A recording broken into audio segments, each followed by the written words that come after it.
There's a lot of exciting things happening with our public transit system right now. Sound Transit's new 2 line will open in East King County in the spring. I can finally hear people saying, finally. Oh, finally. Eventually, that line will connect Seattle and the East Side, making it easier to travel around here. Joining us is Sound Transit board member and King County Council member Claudia Balducci. Claudia, good morning to you. Good morning. Great to see you. Nice to have you with us this morning. So talk with us about the next steps in the East Link extension. What's happening this year in 2024, and what's that estimated timeline for this thing to be fully operational? Yeah, you bet. Well, it's super exciting. We've been working on this for almost 20 years to get light rail to East King County. And this year we're going to open what we're calling a starter line. It will go from South Bellevue to the Overlake part of Redmond, which is near a lot of housing and Microsoft and jobs. That's going to open in April, on April 27th at 10 a.m. We hope you will join us and ride it.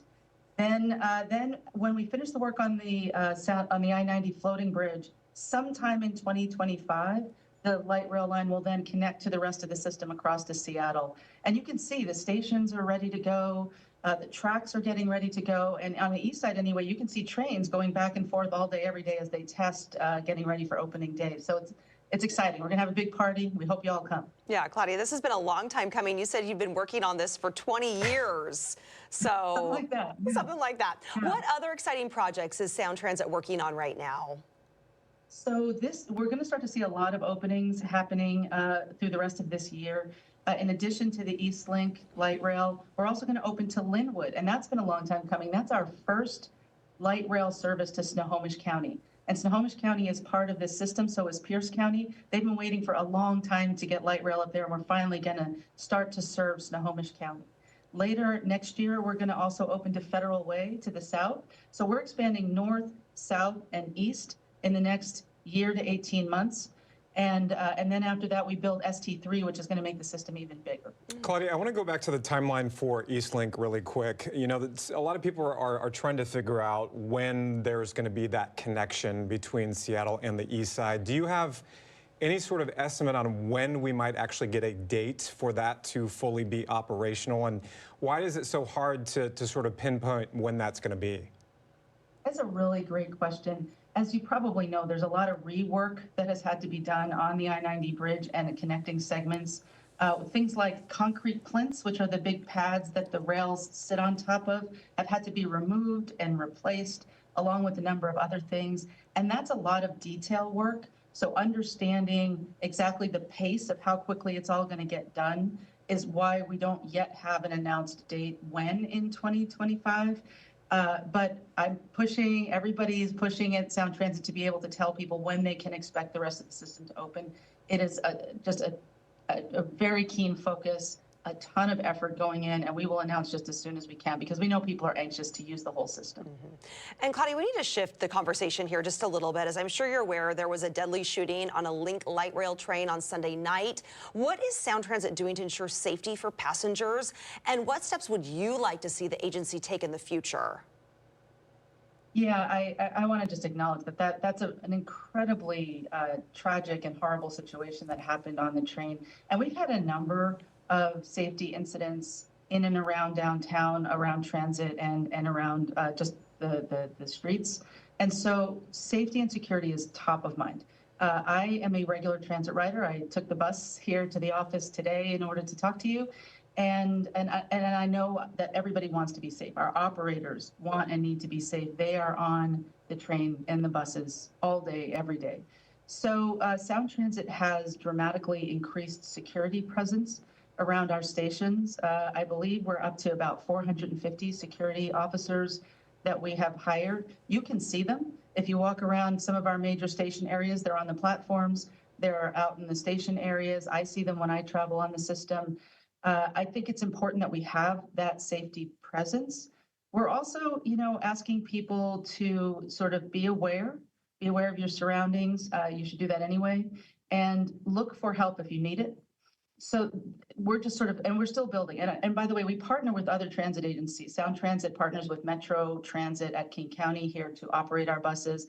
They have an entire safety plan they are working on, which includes fixing facilities, making sure that they're safe design so that there's safe lines of sight, plus sufficient staffing and security, and with King County Sheriff's officers who are our transit police. So all of that is underway right now. And I think if you went out today, you would see that there is an increased security presence because of the concerns that have happened. Claudia, is it still true, though, that the agency is still seeing some challenges in terms of bringing more people on board? We've talked, for months now about so many law enforcement agencies having a hard time recruiting new people. Is that still an issue that Sound Transit is facing or not? Yeah, so we contract for our police services, our policing services through the King County Sheriff's Office, and the King County Sheriff's Office, like many police departments, has had a number of vacancies, a high number of vacancies, and is recruiting very actively. The last report we got showed that the trend was in a good direction. We were seeing vacancies below 100 for the first time in a long time, and that is a very encouraging trend.